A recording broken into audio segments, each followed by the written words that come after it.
Welcome guys. Welcome. Today going to be special video. We will record today a video for top tier civilizations.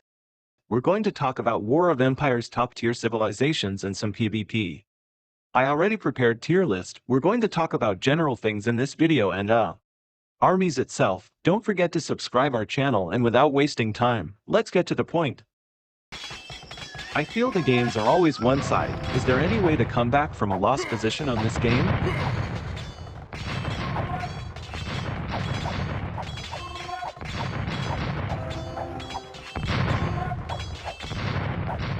As a low-rank player, yes, absolutely. The number of times I have won by not quitting and sneaking villagers off to set up side bases while my main base is crushed, only to come back with rams and cavalry.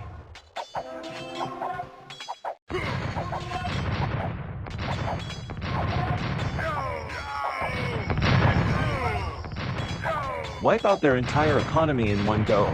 Fun times. The amount of times I've been dominating massively and ended up losing.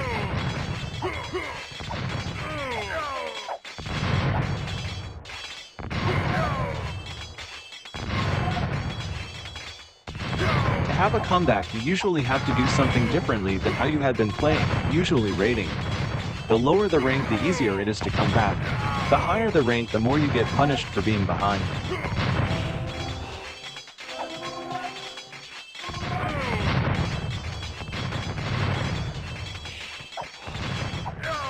Better players know how to keep a lead and make comebacks hard. Sure, there is always the possibility for your enemy to come back.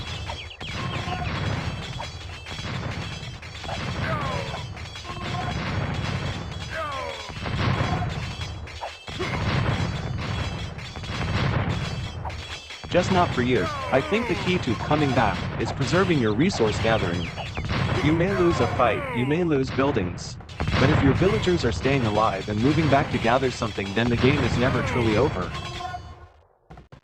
Such as the saying goes, it's not over until you say it's over. Me and a friend won a 2v2 game because I sent all of my villagers to the corner of the map and hid them behind a tree line gathering gold, building new castles and stables.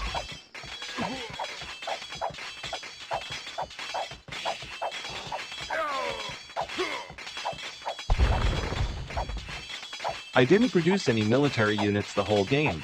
Just kept making more and more monks to convert enemy villagers until eventually the enemies found my corner and hard focused me again to try and finish me off.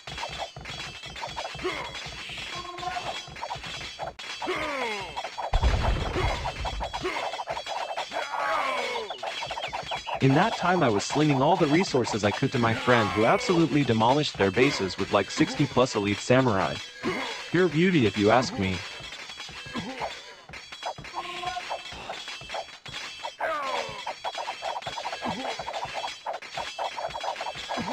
You have to be a mentally resilient though, and not just immediately give up when everything goes kaboom. There was a match where I lost 3 villagers at the end of a dark age and my TC went idle like for 75 seconds and still managed to win.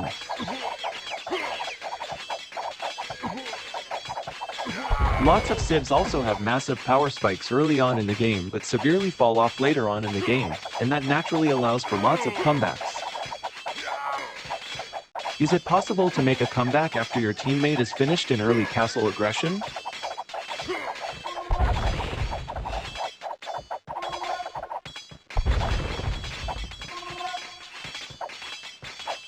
I mostly prefer to play rank 1 versus 1, but I also use deathmatch to play 2 versus 2 because that way I can expose myself to new situations and keep it fresh. Keep up your scouting and look for undefended economic locations. Public wisdom dictates that, in general, they're in your first stopes is very exposed. If they haven't walled, you can send 3 to 6 archers in the feudal age and pick off a couple villagers.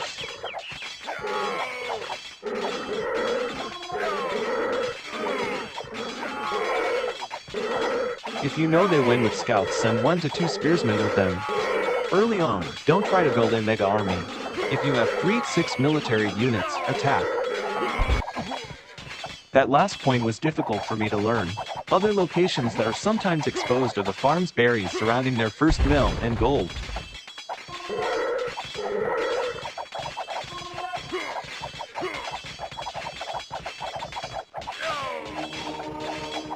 If you can hit their gold camp, that's huge for you. Of course you should check their berries as well, although as a general rule gold isn't as much of a concern in feudal.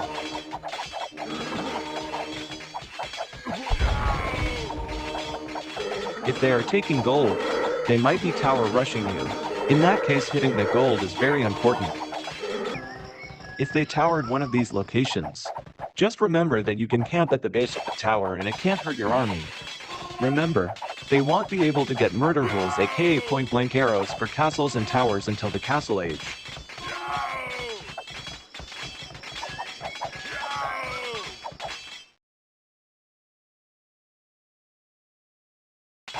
If you are having success with this and killing a few villagers, keep the pressure on by adding units to your army.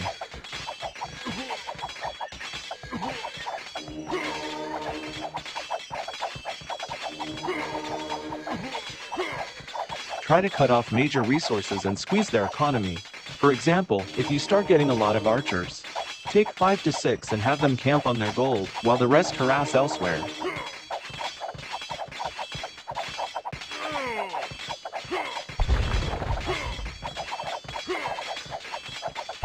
Strangle them, no mercy.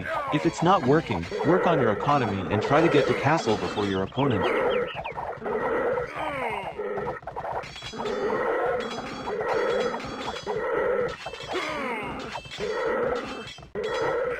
Also, learn the combos. Very important if you want to stop being a newbie, play fast. Your army size should be like 3 units as the absolute minimum, and even then, you really want at least 4, if not 6.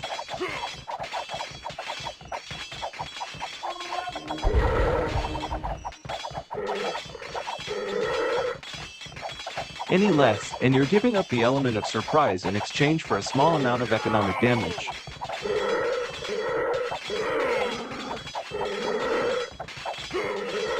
It's important to do damage on that first attack, without giving your opponent time to solidify his defenses or build up an army. Playing War of Empires well is really fun. Don't give up just because there is a bit of a learning curve. Once you get it, WOEC is still one of the best games out there in my opinion.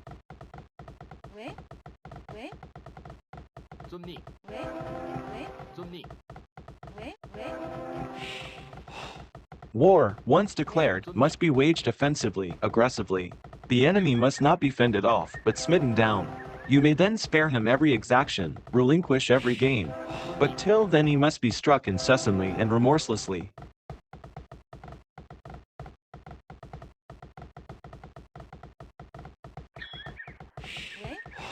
Analyze and use the map to your advantage.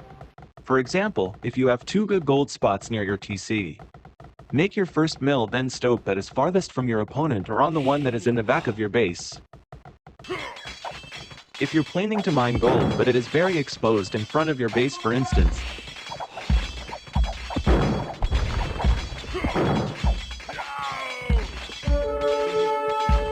and you happen to have a secondary gold slightly farther but in a safer location, use that gold instead. Spot where the trees are. Either build your military buildings on where you want them if it's not far away, or keep your army there.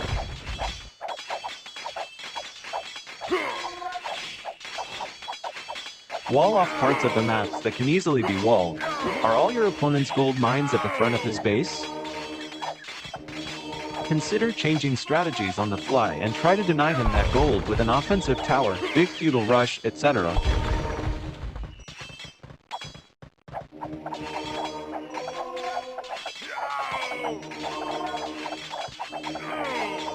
He definitely won't win with no gold mines. Same thing with food. Putting a sneaky tower behind his food to deny him the food, meaning he has to relocate, can really set him off.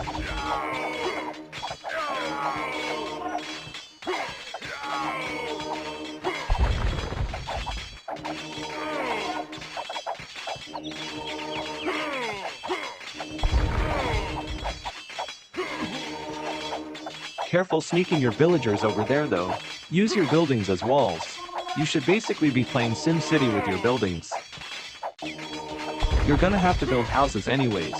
Might as well build them in a way that walls you off. Same of military buildings.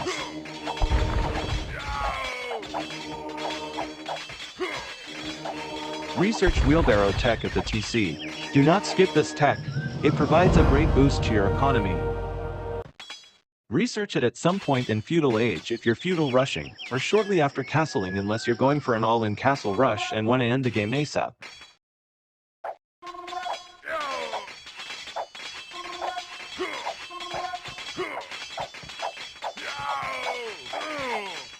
Research the upgraded wheelbarrow. Forgot the name either in late castle age or early imperial.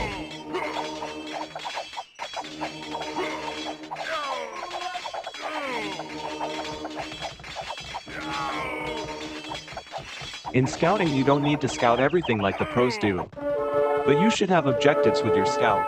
Don't just wander around randomly.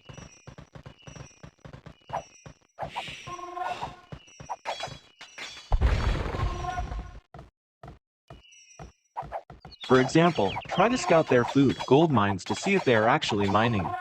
If they have villagers on gold, you could expect archers. If they are mining gold, maybe you're about to get tower rushed.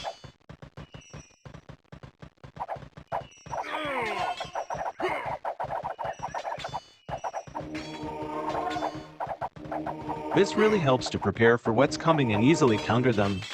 Also, it's very important to scout military buildings.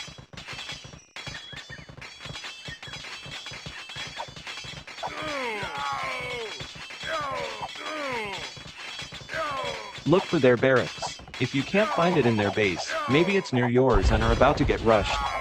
Did they build a stable first? Better get some spears to defend your base.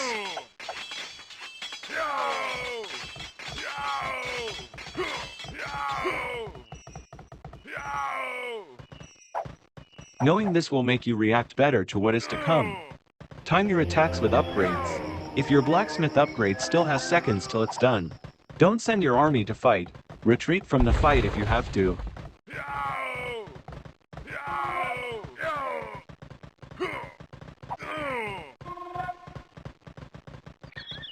The best combat tactic is to overwhelm a small group with a large group. I know this seems like basic advice.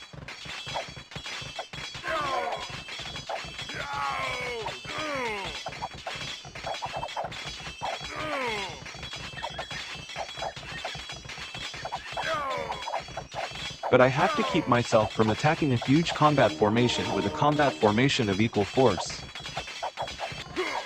Divide and conquer. As long as you understand the idea, then the speed and micro will come with experience.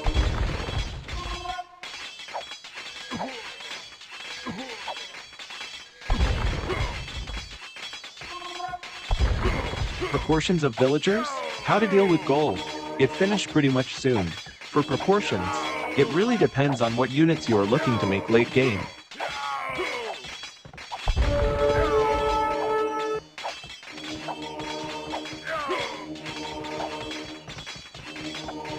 For example, champions and paladins need a lot of food and gold. Unless your game is running very long, then gold shouldn't run out that quickly.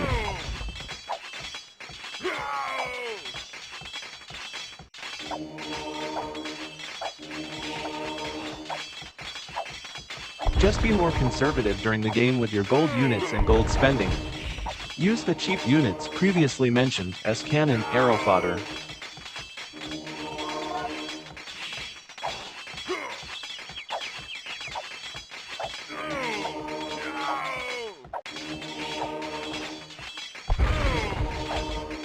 Pick Franks, not a top tier civ, but definitely high tier, and it's well known to be one of the easiest to play. Early game, your goal is scouts. Late game, your goal is paladins. There are harder tricks to learn, but 1 month isn't enough time to learn them. So guys, let's first talk about the Mongols, why they're in S tier and what is it about them that makes them such an overpowered civilization. About Mongols, it is a civ that is dominated by riding and shooting. Their characteristic arms are sudden riding. Sudden cavalry is a kind of archery weapon with strong attack power. It moves fast and shoots at high speed. It has a slight bonus to cavalry. As a long-range soldier, it is not restrained by rushing. Their advantages are, in the castle era, you can upgrade the powerful light cavalry and move quickly. The arrow tower is cheap, without the tower bottom to attack the blind area. The range in the center of the town is far 30%. The archer attack of Mongolian blacksmith shop will be upgraded automatically. Their disadvantages are: sudden riding is a little afraid of archers, no rangers, no turrets, no rangers. No 3-level walls. About Mangudai, it belongs to the riding archer and has strong attack power, launch speed is fast, and it's hardly scary paladin, it moves very fast, too. But it's not very effective against archers. You can say quite like it's a damage dealer to your enemy armies. Most of like Teutons heavy infantry etc. they cost like 55 food, 65 gold. And their production speed is like 13 seconds, their health is like 200, move speed 28, attack 33, sight range 30, shield 3, attack speed 1.04 times per sec, their armor is too quite weak if you ask me. I guess that's why it's hard to be balanced. Their cooling time 0 belief 134, their range is like 22 and their allelic data is that Mangudai attack to cavalry is like minus 0%. Their attack to archer is like minus 40%, to rams minus 85%, attack to halbs is like plus 30%, attack to the infantry, except eagle warrior and huskari, plus 10%. In conclusion, they're quite like infantry killers you could say, or you could use them as a combo in any way, like depends on your playstyle if you get what I mean. So let's check our next civ then. In second are Persians. Let's talk about Persians. Why they're in S tier and what makes them so overpowered civilization. About Persians, it is a cavalry-focused civilization. Their characteristic arms are war elephant, accounting for like 1.5 population. The war elephant is super thick in blood. It slightly increases the attack on buildings, but the attack is low, the price is expensive, the movement is a little slow, and it is not afraid of bows and arrows. Their advantages are farmers and trade car production 2 seconds faster, the castle is built 30% fast. The monk on the donkey has a health of plus 50, quick medical treatment and powerful crossbow. Their disadvantages are they got no ranger and no heavy artillery. About war elephants is like characteristic of Persian arms. Name goes as the meat hill, blood is highest, they're the best meat shield and is best to cooperate with high attack forces. You can use it as a combo with Chuko Nu or others high attack forces, they'll provide you support. They cost 115 food, 40 gold, their production speed is like 18 seconds. Their blood is like 1100, that's quite tanky, move speed, 22 and attack is like 21. Their sight range is like 21 and they got shield like 6, their attack speed is like 1.79 times per sec, armor 3. Cooling time 0 sec, their belief is like 134, range 0, their allelic data is that war elephants is the best main tank, super high health. To attack all the infantry except for halbs and Viking warrior plus 10%, to Maya eagle plus 0%, to halbs minus 30%, to Viking warrior minus 0%. War elephant to general bow and arrow, including bows and arrows from blings, minus 25%, but there is no immunity to long bowers and Mongolian bows and arrows. In conclusion, you can say they're quite like tank because they got like 1100 blood as I said earlier, so you can use them as a combo with archers. So let's check our next civ then. So third are Mayans. Let's talk about Mayans. Why they're in S tier and what makes them so overpowered civilization. About Mayans, it is an infantry civ that is not afraid of bows and arrows. Their characteristic arms are Eagle Warrior. The Eagle Warrior is the fastest moving infantry. With the same speed as the cavalry, they got high shield and defense, but they got slightly thick blood, they're not afraid of bows and arrows, and they're immune to cavalry bonus. But their attack is lower, slightly reduced to cavalry attack, faith is doubled, they're not afraid of monks, and they're quite faster in speed if you ask me. Their advantage are the Mayans monk can automatically transform the enemy's arms. Their bow and arrow production is fast for 3 seconds and cheap for 20%. There are heavy charging cars and heavy guns. Their disadvantages are Mayan civilization consumes a little gold, they got no stable and no turret. About Eagle Warrior, Mayan Eagle Warrior, be commonly called bird, their moving speed is like same as the cavalry. But not more afraid of archers and halbs than cavalry. You can free shuttle in enemy castles. The most fearless of archers is a sharp weapon in dealing with archer civilizations. It is also a sharp tool. They cost like 35 food, 40 gold, and their production speed is 10 seconds, their blood is 470, move speed, 27, attack, 19 and sight range, 27, they got shield like 4. Their attack speed is like 1.25 times per sec, armor, 2, cooling time, 0 sec, their belief is like 134 in range, 0. Their allelic data is that Mayan eagle warrior, be commonly called bird. Bow and arrow attack to bird minus 25%, bird attack to master edition plus 50%, bird attack to cavalry minus 10%, cavalry attack to bird plus 0%, bird attack to infantry 10%, infantry attack to bird plus 20%. Janissary attack to bird plus 30%, bird attack to Korea plus 20%, additionally immune to shells 60%, bird attack to gate plus 130%. In conclusion, I mostly win with Meso CIVS, which is funny. I am not a good player. I suppose the key is, you should keep the enemy off of gold and train swordsmen for defensive, knights for offensive. Late game eagle spam is impossible to stop for me. Eagles are too much all in one unit, so let's check our next civ then. So let's talk about Chinese, why they're in A tier and what makes them so strong civilization. About Chinese, it is a civ that dominated by archers. Their characteristic arms are, Zug crossbow can shoot 2 arrows at a time. There is one more farmer in the regular game and in the dead fight. With 20% less food, heavy artillery, heavy washing car, strong light riding, swordsman's movement speed plus 1, fence blood plus 35%, and their disadvantages are, they got no ranger. About Chuko Nu belongs to the Chinese characteristics of arms need the castle to produce. It can fire 2 arrows once, lead to 2 damage. Chuko Nu can be upgraded to Elite Chuko Nu in the Imperial Age. They cost like 55 food, 40 gold, their production speed is like 15 seconds, their blood, 240, move speed 25, attack 17.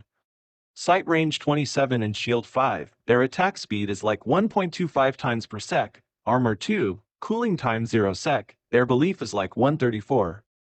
Range 21 and their allelic data is that they're vulnerable to mortars, or you could say cavalry. Their attack to infantry is like plus 10%, to halberds plus 30%, to horsemanship and archery plus 20%, to turkey plus 50%, to cavallary 25%, to Gothic 20%, to Mayans minus 25%, to Ram 70%, to cannon minus 50%, to cataphract minus 0%. In conclusion, they're definitely among the best archers once massed. CIVs with good halb siege pushes all over Chu Kanmuds and needs a whole.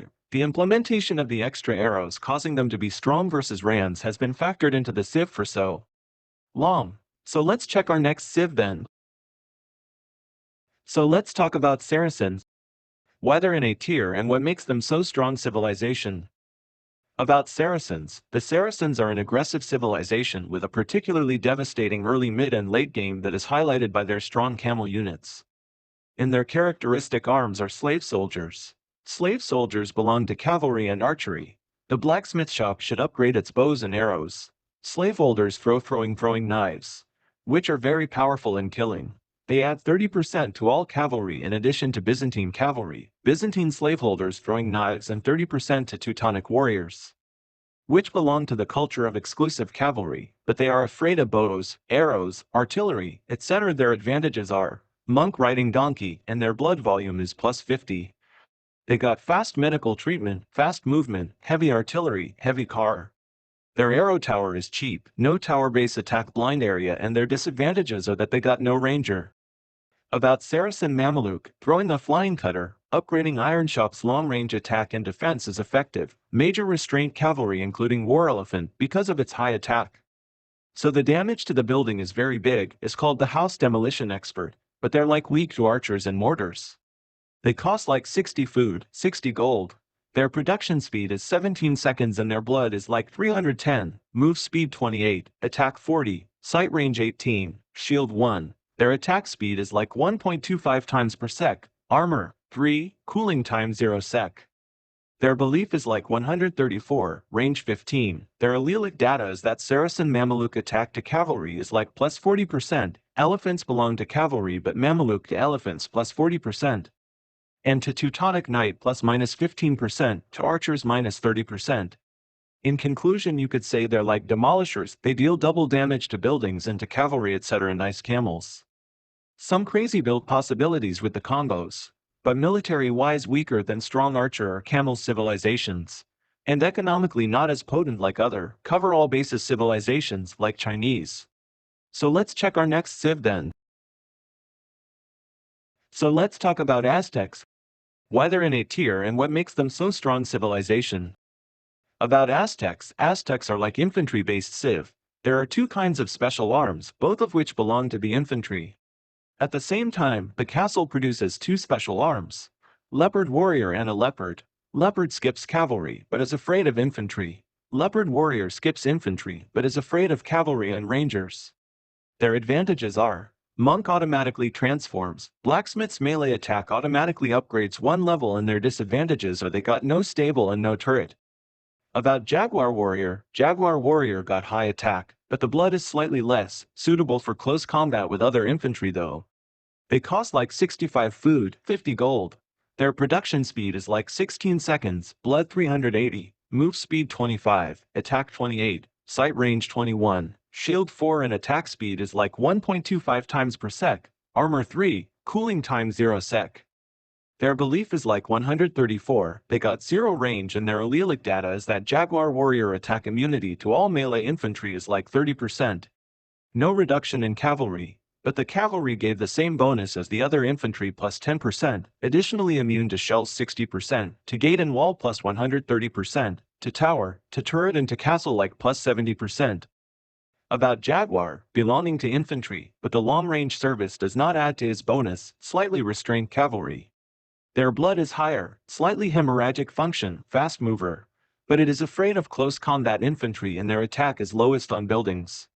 They cost like 65 food, 50 gold, their production speed is 16 seconds, their blood is like 400, move speed 28, attack 19.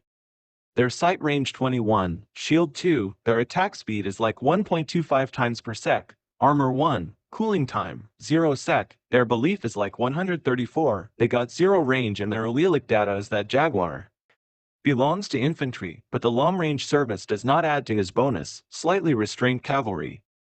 Their attack to cavalry is like plus 10% except cataphract all close combat infantry to Jaguar Warrior attack plus 30%, but to buildings attack is like 75.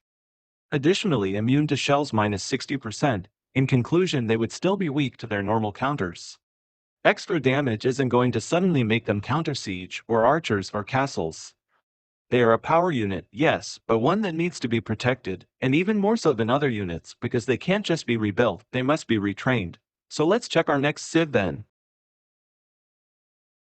So let's talk about Franks. Why they're in B tier and what makes them such a viable civilization. About Franks, it is a civ that got both cavalry and long-distance service. The characteristic service is Axthrower. The main characteristics of Frank cavalry are all cavalry including light cavalry are like 10% cheaper, and rangers HP is slightly higher. In feudal times, the defense and blacksmith shop is upgraded automatically. Axe throwing is a kind of long-range infantry throwing axe. Its range is relatively close, movement is slow, attack frequency is not fast. Not very strong, but its blood is a little thick. It can slightly restrain Viking crazy soldiers and Byzantine armor knights, and it can kill and rush cars faster. Their advantages are that they're suitable for riding in and out of the cavalry and with heavy charge. Their disadvantages are that they got no heavy artillery, no powerful crossbow, and no top-level fence.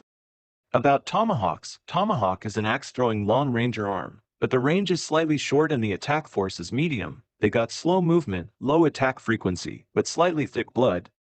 And it has a slight addition to Viking Berserk, to Cataphract and to Knight, and to Ram's attacks also. They cost like 45 food, 50 gold, their production speed is 15 seconds, blood 300, move speed 24.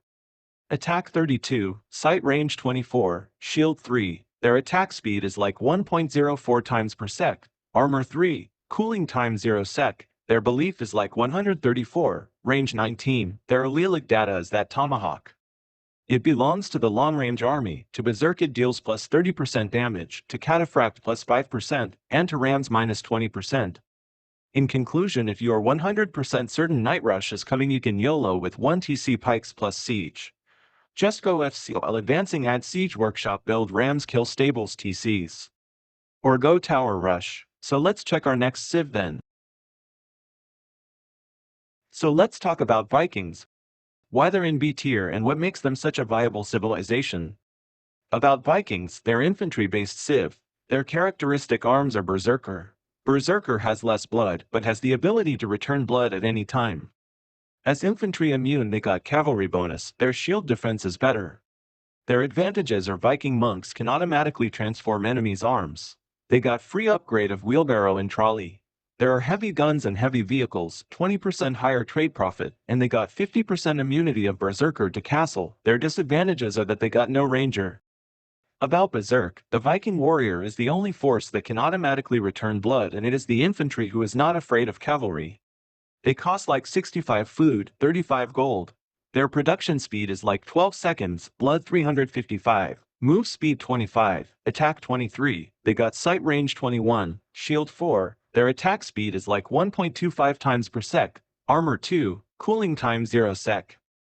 Their belief is like 134, range 0, their allelic data is that, cavalry to berserk attack is like minus 0%. They got automatic return of blood 9 per second and immunization to castles 50%. In conclusion, tricky to mass them early since you need a castle. Will be outnumbered by either knights or archers early on. They definitely shine better once the game goes on for longer. So let's check our next civ then. So let's talk about Byzantines. Why they're in B tier and what makes them such a viable civilization. About Byzantines, Byzantine is cavalry-based civ. Their characteristic arms are armor knight. Armor cavalry is the only cavalry who is not afraid of long spearmen. It has a bonus for all infantry, but the shooter is not afraid of him. Armor cavalry is the golden oil of cavalry, but not very strong. Their advantages are that it has heavy charging. Rangers automatically upgraded to heavy riding in case of dead fighting, and cavalry attack and defense is like level 1. They got strong light riding, fast farmers movement 1, monk riding donkey. They got HP plus 50, fast medical treatment, and Saracen slaves throwing knife Byzantium reduced to 40%. Their disadvantages are that they got no heavy artillery. About Cataphract, Cataphract is the only close combat cavalry who is not afraid of halbs, not very strong though, and not very weak. It's a conciliator in cavalry. It's more invincible to cooperate with Paladin. They cost like 50 food, 40 gold, their production speed is like 12 seconds, blood 435, move speed 28, attack 21, sight range 21, shield 6. Their attack speed is like 1.25 times per sec, armor 3, cooling time 0 sec. Their belief is like 134, range 0. Their allelic data is that Cataphract is the only close combat cavalry who is not afraid of halbs to halbs plus 80%, halbs attack to Cataphract 10%. All the close combat infantry except halbs attack to Cataphract 10%, but Cataphract attack to them not reduction. Cataphract immunity to flying cutter plus 50%, cannon attack to Cataphract is like minus 60%. Korea to Cataphract 5%, no reduction to Viking though. In conclusion, they obliterate eagles, and don't underestimate their damage in mass battles. Depends on the matchup. They're one of the units that are impossible to counter for some civilizations. Celts and Goths are terrible against them, so let's check our next civ then.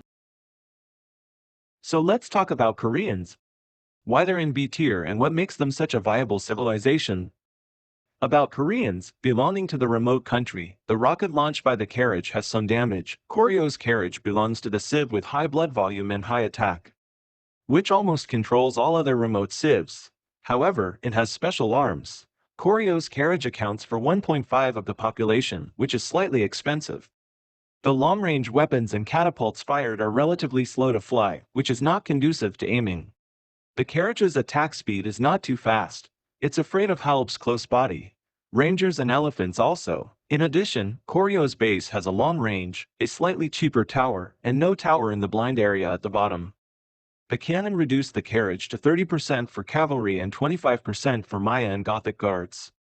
Their disadvantages are that they got no heavy washing. About Warwagon, Warwagon is a small rocket cannon. Small rocket gun has surface damage, their blood is thick, attack high, shield thick, and they're not afraid of archers. But it accounts for 1.5 population. It's a little expensive though, because the attack speed is slightly slow, so slightly. They cost like 60 food, 85 gold, and their production speed is like 16 seconds. Blood 380, move speed 26, attack 27, sight range 30, shield 2, their attack speed is like 0.83 times per sec, armor 1, cooling time 0 sec, their belief is like 134. Range 22 and their allelic data is that, Shells to war wagon damage is like minus 20%, war wagon to buildings minus 20%, archer to war wagon 15%. War wagon to rams minus 60%, to halberds plus 0%, halberds to war wagon is like plus 90%, war wagon to eagle warrior and huskari minus 10%, war wagon to cavalry minus 30%. In conclusion, when someone touts the strength of elite longbowmen, respond with elite war wagons. The Koreans are an interesting civ. They're one of those units that's kinda good versus everything but hard to get rolling with. Early and low numbers monks are a very good defense versus them. Halberds can chew through them once you get close, but with a meat shield, basically, have more stuff, is the best advice. So let's check our next civ then. So let's talk about Goths. Why they're in B tier and what makes them such a viable civilization. About Goths, Goth is an infantry-based civ. Their characteristic arms are guards. The guards are highly defensive, not afraid of bows and arrows, but a little afraid of swordsmen. Their advantages are that they got maximum population plus 5, with heavy charging, H-Labs is like 20% cheaper, and swordsman is 30% cheaper, swordsman moves faster than 1, and also has heavy artillery. Their disadvantages are that they got no ranger and no strong light riding. About Huskari is not afraid of archer, their rate of dispatch is very fast, they're also very cheap, but slightly afraid of man-at-arms, kill Huskarl plus 5 population. Slightly resistant to war wagon though. They cost like 40 food, 30 gold, their production speed is like 9 seconds, blood 430, move speed 25, attack 18, sight range 21, shield 6. Their attack speed is like 1.25 times per sec, armor 2, cooling time 0 sec, their belief is like 134, range 0, and their allelic data is that Gothic Huskari is not afraid of bows and arrows. But a little afraid of swordsmen though. Swordsman attack to Huskari is like plus 15%, bow and arrow attack to Huskari minus 20%, additionally immune to shells minus 60%, to gate and wall plus 130%, to tower, to turret, and to castle is like plus 70%. In conclusion, Goth infantry is super strong. But against the right civilizations you have to diversify. It's really tempting to see Goths and just be like, alright y'all, I'm going to build 100% Huskarls and champions. Playing Goths is more than just infantry spam though. Aztecs are another civ that Goth infantry spam can be rather weak against because hordes actually slaughter Huskarls. So let's check our next civ then. So let's talk about Britons. Why they're in C tier and what makes them such subpar civilization. About Britons, this civ got the longest range of bow and arrow, and they got special type of arms like longbowmen with a long range are the same as artillery. They don't reduce cavalry. They will give priority to killing artillery and monks as long as they produce food. The center of town has a long range. The archer attack of blacksmith shop will be upgraded automatically. But the attack power of longbowmen is not very high though. The speed of fire is only ordinary, the tower is a little cheaper, and there is no blind area at the bottom of the tower. In addition, the range of the town center is far like 30%. The second level fence is default for dead fighting. About longbowmen, longbowmen got a long range, just as cannon, no reduction in cavalry though, and will give priority to killing cannon and master, produce only need food. They cost like 100 food. Gold, their production speed is like 14 seconds, blood 300, move speed 25, attack 22, sight range 39, shield 3. Their attack speed is like 0.83 times per sec, armor 3, cooling time 0 sec. Their belief is like 134, range 28, and their allelic data is that Great Britain longbowman, although it is a bow and arrow, it has a high and far trajectory, so cavalry is not reduction. In conclusion, longbowmen are bonkers if you can get about 15 or more of them together. Once they reach a critical mass point, there's not really anything stopping you except maybe Huskarls? You can snipe mortars and infantry and they take down pretty much everything else before it touches them. Supplement their town destroying ability with a few garrisoned rams and that's pretty much game set and match at that point. Typical Britons strat is mass archers obviously, but I like to fast castle into longbowmen. So let's check our next civ then. So let's talk about Japanese. Why they're in C tier and what makes them such subpar civilization. About Japanese, it is a civ that is dominated by infantry. Their characteristic arms are Japanese samurai. Their advantages are that the attack speed of Japanese samurai has doubled. The damage to buildings has been greatly increased, and the ability to demolish buildings is super strong. Teuton samurai has slightly reduced the damage to Japanese samurai. Long spear soldiers are like 20% cheaper. There are heavy charging cars, swordsman's movement speed +1, heavy guns, and 20% faster trade. Their disadvantages are that they got no ranger. And a little afraid of long-range arms. About samurai. Samurai is the characteristic of Japanese arms. Need the castle to produce. It can double the attack speed, especially to the building. Good at the story. Name goes as removal unit. They cost like 45 food, 30 gold. Their production speed is like 11 seconds, blood 400, move speed 25, attack 16, sight range 21, shield 3. Their attack speed is like 2.50 times per sec, armor 3. Cooling time 0 sec. Their belief is like 134, range 0, and their allelic data is that samurai has double attack speed. Their attack to buildings is like plus 80%. Slightly afraid of the WOE raider though. In addition to shells minus 60%. In conclusion, they're absolutely lethal against so many units, and even do a good job against cavalry and buildings. Getting to samurai is difficult as you need a castle to make them, plus any archer army will make short work of them. Unless you come out massively ahead after feudal age or if your opponent just allows you to fast castle, this is very suboptimal. Plus if you are in such a position, going literally any unit will win you the game, not specifically samurai, so let's check our next civ then. So let's talk about Spanish. Why they're in C tier and what makes them such subpar civilization. About Spanish, I think the best of Spanish is the conquistador. They are up on castle age. Add some knight and monks also and you will win right there. Their characteristic arms are horseback musketeers, which are called musketeers. Spanish has two great advantages. 1. There are rangers and rangers are like 10% cheaper. 2. Farmers build 25% faster and their blood is a little thicker. Spanish is good for fast break and for the middle, but there is no heavy charge, strong crossbow, strengthened wall, and blind area at the bottom of the tower. About musketeer, Spanish musket horse, like Turkey janissary. The difference is that the musket horse move fast, but they die easier, not as scared of hounds as janissary. Usually high control is required. They cost like 65 food, 55 gold. Their production speed is like 16 seconds, blood 220, move speed 28, attack 51, sight range 27, shield 0. Their attack speed is like 1.04 times per sec, armor 3, cooling time 3 sec. Their belief is like 134, range 21, and their allelic data is that Spanish musket horse attack to Turkey is like minus 10%. To Mayans plus 30%, to Rams minus 65%. Unlike infantry, they are afraid of halbs. In conclusion, they look powerful at late, but on even game, they will be behind on boom against most of the civs. Spanish are a very annoying civ to face, so I sympathize, but it's funny you intentionally don't mention the existence of archers.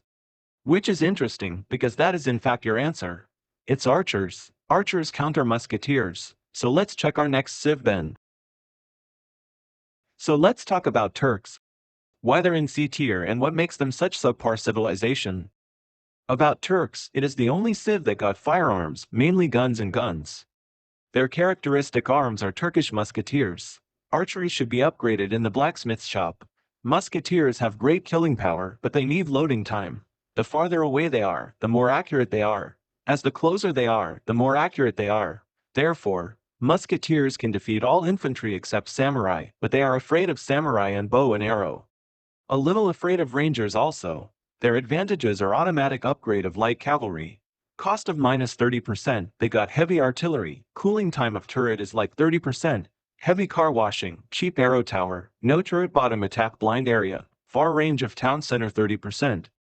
Automatic upgrade of melee attack of Turkish blacksmith shop. This will affect cavalry and infantry. Their disadvantages are that they got no ranger, no powerful crossbow. And swordsmen can only be upgraded to the 3rd level. About janissary, it belongs to a long-range force, and it's very powerful. It restrained all infantry except WOE raider, though especially restrained Mayan eagle warrior, but they're slightly expensive. Slightly afraid of archers also, and the farther away it is, the more accurate it'll be. They cost like 50 food, 65 gold, their production speed is like 17 seconds, blood 250, move speed 24, attack 55.